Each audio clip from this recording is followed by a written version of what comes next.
Have you ever wondered how some Instagram accounts have all the matching colors and their grids look absolutely beautiful? Today I'm going to show you exactly just that. If you're in a crunch for time and you want to purchase your presets instead of making your own, which we're going to show you in today's video, you can head over to Etsy and just type in presets. And it's a wide array of beautiful presets that you can purchase. And it's very simple. So if you see a lot of Instagram accounts, this is something similar to what they're using. We also listed in the description below another website that you can find presets, and they even have some free presets. So you can test out and create possibly your own Lightroom preset. Now, shall we begin? Let's get started with making sure that you choose the best possible photography plan that's best suited for your needs. When I first started editing, I was using Lightroom instead of Lightroom Classic. I just want to make that distinction because I got confused at first when I started editing photos.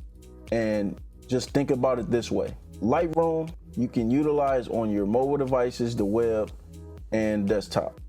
And it's pretty much all in sync with your actual Lightroom Classic. You have to set it up, and I'll make sure to put that video in the description below to help you kind of do that, because I want to go over just a general overview. In Lightroom Classic, now this is the version that we're going to be utilizing today. So we have three plans, and as you can see on Adobe's website, which is also in the description below, you have three plans that you can choose from.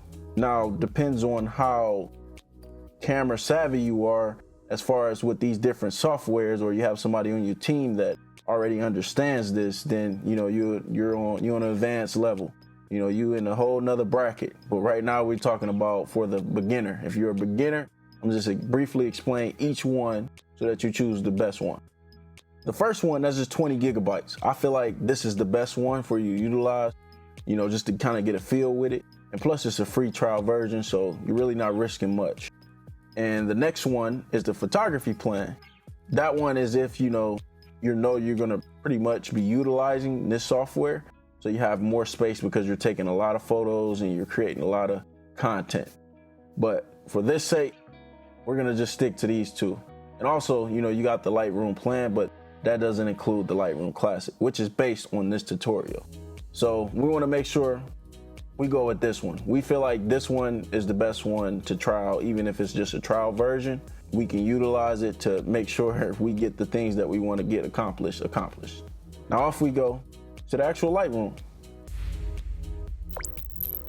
Now that we're in Lightroom, you'll be prompted to create a new catalog. And the reason why we create new catalogs, because we don't want new work and old work to slow down the performance, because the files can become corrupted and you also can lose that data. So we want to make sure that we're starting fresh with each new project. For this example, we're going to name it example.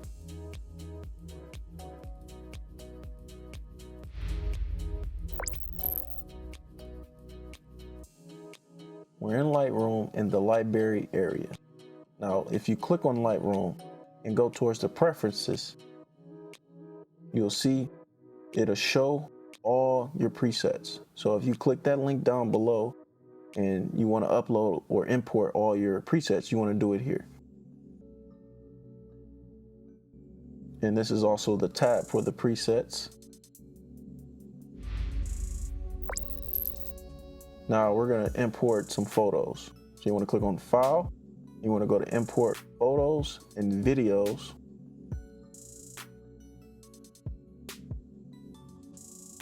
And we're going to click on that example folder that we just created. And you can also uncheck all these down below and also check them all and import them.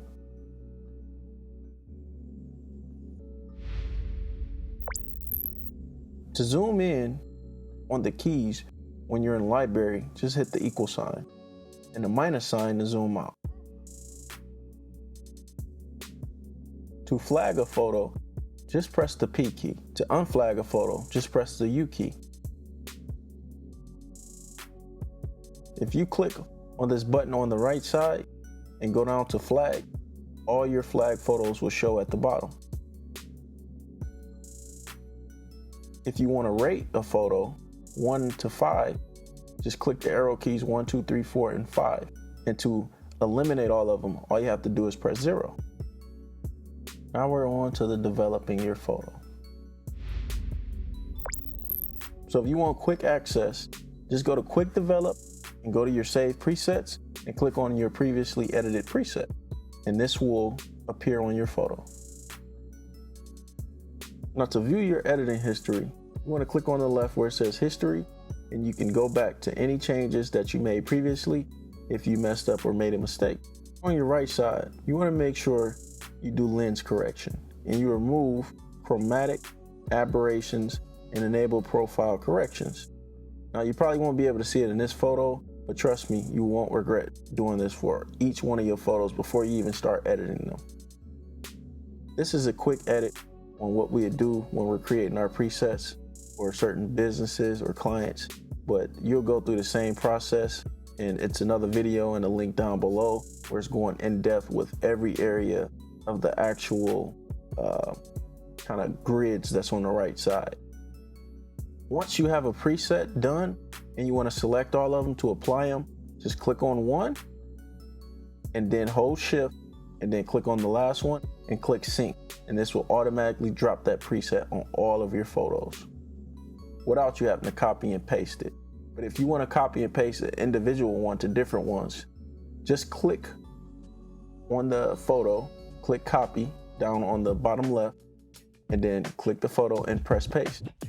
And to see what the photo might look like before you actually apply it to the whole photo, on this picture on the left, you can actually see what it will look like, and then it'll also appear on the main image. Now, if you want to create your own preset, you want to go up to presets and click on the plus sign. You want to name it, make sure you have the exposure taken away, and then create it. And now when you go to user presets, it's down below.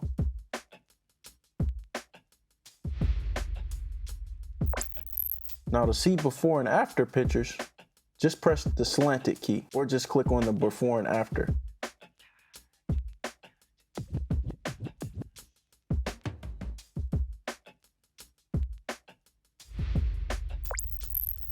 Now that you're satisfied with your work, you want to export it. Now you want to go click on File, go to Export, and you want to choose the folder you want to export it to.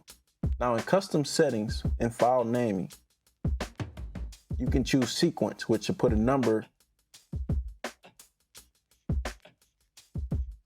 behind it. Just press the Insert. So you'll go through 1 to 100 if that's how many photos you have. And also you want to make sure the limit file size is 10,000, and we've seen that this quality is greatly retained, especially when you post on Instagram. And for the image sizing, you want to make sure it's short edge, 1080 pixels, and a resolution 300, but that also can be 240. Now, if you are printing for a canvas, you will want to make sure your output sharpening, and you will go to either matte paper or glossy paper. Any watermarks if you need to add them, and then you'll just click add this, so you add it to your user preset, so now you can export it a lot faster. And just export this. And here are some examples of some before and after photos that we've took from clients that we've worked with. And these is just a few, just to show you and reference the difference between a basic photo and an edited Lightroom photo, and how much of a difference it can make, especially for your business, to give you more visual goodies, especially on Instagram.